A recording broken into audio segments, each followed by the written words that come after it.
E no quadro Entenda Direito desta quarta-feira, nós vamos falar sobre um assunto polêmico que voltou à pauta, inclusive talvez seja a principal bandeira encampada pelo presidente eleito Jair Bolsonaro.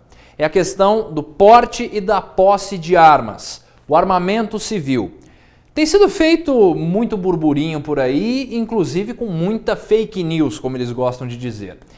Nós vamos tirar algumas dúvidas sobre isso, tirar algumas pechas em relação a esse assunto, e para isso nós estamos recebendo aqui nos nossos estúdios a advogada Marilda Cardoso, que gentilmente nos atende para falar sobre isso. Marilda, muito obrigado pela sua disponibilidade de nos atender. Eu que agradeço, Vitor, pelo convite. Marilda, vamos começar do começo, vamos colocar alguns pingos nos is. O que está sendo proposto de vez? Foi feito em 2005 um referendo onde o brasileiro foi às urnas e decidiu que poderia haver o armamento civil. Isso foi definido há 13 anos e nunca foi posto em prática.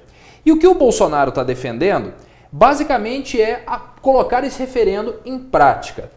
E muitos têm essa dúvida principalmente. A diferença entre posse e porte de arma.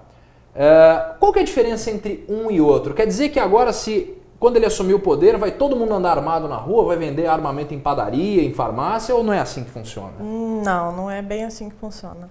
Porque hoje a legislação atual, o que ela prevê? Ela tem como regra que toda arma comprada, ela seja registrada no órgão da polícia estadual ou federal, e ela pode adquirir a arma, fazer o registro, ter a posse em casa, na sua residência. Uhum. Isso não dá direito ao porte. O porte é diferente, ela tem que preencher alguns requisitos para conseguir. Uhum. Hoje a legislação prevê que tem que ter no mínimo 25 anos, tem que ter um trabalho, demonstrar uma atividade profissional, a necessidade de você ter a arma ou morar em lugar isolado, como aquele que mora em propriedade rural. Então, o porte, para você poder sair com a arma, você tem que preencher hoje esses requisitos. Então, essa é a diferença. Então, não é todo mundo que vai poder comprar uma arma, caso isso seja aprovado, né? Não, ela vai ter que ter a licença do órgão, da Polícia Estadual ou Federal, para ele poder utilizar. Acredito que ele não vá revogar isso, ou até mesmo ter mais requisitos, ou então ele diminuir, reduzir essa idade, essa necessidade. A questão que eu falei do referendo, o referendo ele prega exatamente isso, inclusive uma das bandeiras dele foi falar, o referendo nunca foi posto em prática, porque cada vez mais o Estado quer desarmar o brasileiro. O referendo ele já foi posto em prática ou ele continua engavetado desde 2005? Na verdade, ele continua engavetado porque o Estatuto do Desarmamento houve uma campanha para o brasileiro entregar, né, a sua arma. E somente aqueles responsáveis pela segurança pública utilizar. No caso, o policial civil, o militar, da segurança privada, de valores. Essa é a ideia, né? E não o cidadão comum, que muitas vezes... É óbvio que tem gente na sociedade que adquire arma, né, de forma clandestina, utiliza. E quando ele é pego, muitos no Brasil respondem por crime, né, por não ter o porte de arma, responde. Então, a ideia disso não é que foi engavetada, é que no incentivo era dele não ter mesmo a arma. Deixar a arma para aqueles que realmente são preparados para utilizar. O que acontece nesse caso, por exemplo, a pessoa que tem uma arma clandestina, ou que antes de 2003, se eu não me engano. 2003. 2003, né? Antes de 2003, que tem uma arma e desde lá não registrou. A pessoa está sujeita a alguma sanção? Ela vai responder a uma sanção. Pode responder a multa e de 1 a 2 anos de detenção. Então existe hoje uma pena para quem... Pena para quem tem a arma e não tem o porte, ou muitas das vezes não tem nenhum registro, ou não renova o registro, como tem que ser a norma hoje. Então, o correto, então, é a pessoa sempre manter a arma registrada. Registrada. E se ela for portar, viajar, utilizá-la no dia a dia, ela tem que ter o porte. Autorização. Hoje a pessoa ainda é obrigada a fazer o exame psicológico para adquirir a arma? Hoje tem que fazer o exame psicológico, tem que demonstrar a residência fixa, a necessidade da arma. Tudo isso tem que ser demonstrado. Que ela trabalha, que ela tem uma profissão. Até para não induzir que ela vai utilizar para assaltos e cometimento de crimes, né? Existe uma fiscalização forte para isso hoje? Ou o próprio Estatuto do Desarmamento foi deixando isso meio que de lado? As pessoas hoje... Existe uma fiscalização do registro de armas ou isso não é muito tratado hoje? Na verdade, o registro, quando a pessoa faz, fica um cadastro. Eu acredito que esse cadastro a pessoa não é convocada para registrar. A fiscalização é em blitz, né, que a polícia realiza. É em blitz, em vistoria em casa, quando denunciado. Isso sim, isso a polícia tem feito blitz em relação a isso e é encontrado muitas armas compradas ilegalmente, clandestinamente. Segundo o que diz o estatuto, existem lojas autorizadas a vender hoje armas no Brasil ou isso não existe? No Brasil hoje, até porque existem lojas especializadas nos Estados Unidos, a gente sabe que isso existe, mas a pessoa hoje, quando ela compra uma arma, ela compra, lógico, no mercado clandestino, mas para comprar oficialmente, ela compra em alguma loja? Eu acredito que não há nenhuma loja assim que vende arma. Os registros que são feitos provavelmente são armas solicitadas que vêm de outros países.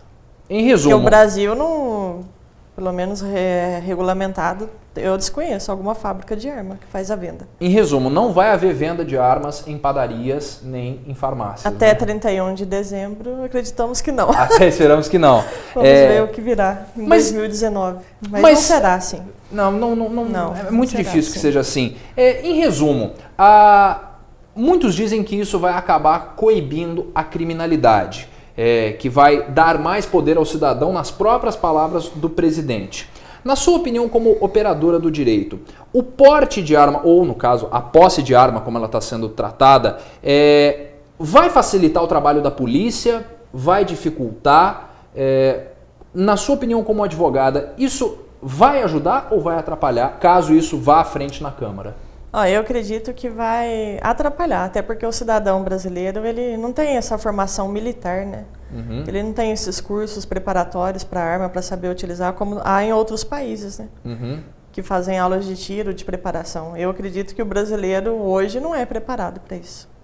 Então, se fosse isso levado em frente... Por exemplo, aquele que mora no sítio, numa zona rural, ele vai ter uma arma. Ele pode ter uma segurança em relação a isso? Até sim. Para ele atirar para o alto, ou assustar, ou coibir alguém que invadia a propriedade dele. Mas eu conheço casos de pessoas que moram na roça, fez isso e já atingiu uma pessoa inocente, entendeu? E feriu e matou. Além do que, existe a possibilidade de acidentes domésticos. Isso, né? Acidentes domésticos. Então, eu não vejo como resultado positivo. Mas sim uma ação efetiva da polícia, né? Desses órgãos, né? Contra a criminalidade. A própria liberação da posse de arma não vai tirar o trabalho da polícia, não vai né? tirar o trabalho. Então é necessário que toda a sociedade trabalhe juntamente. E hoje o desemprego é muito alto, o cidadão é estressado, né? É endividado. Eu não vejo como isso realmente como uma forma positiva. Então, de resolver. E aquele que mora na cidade, que sofre assalto no trânsito ou em outros lugares. O assalto é de repente, talvez não dá tempo nem dele pegar a arma dele ou manusear e ele é morto, ele e a família dele. É uma questão de educação. De educação, não é preparado para isso. E mesmo que haja um treinamento, como tem sido falado, mesmo que haja, a pessoa faça aula de tiro, faça... Tem que ver se ela tem condições psicológicas, né, e emocional. Saber reagir da forma, né, que deve ser reagir. Então, para a gente encerrar, doutora Marilda, a ideia é a seguinte. Caso isso vá adiante, não vai ser fácil comprar uma arma, vai haver toda uma restrição. Vai ter uma restrição. Mas se houver essa liberação, é preciso que haja uma regulamentação muito rígida. Uma regulamentação muito rígida. E uma educação também, né? E uma educação também. Perfeitamente. Doutora Marilda Cardoso falando conosco sobre o Estatuto do Desarmamento ou posse, porte de arma, que deve entrar em pauta no ano que vem com a chegada de Jair Bolsonaro ao Palácio do Planalto. Bancada ele está montando. Está montando. Bancada da bala ele tem muito forte. Vamos ver se isso segue adiante. Vamos ver. Doutora Marilda, muito obrigado pela sua presença. Eu que agradeço.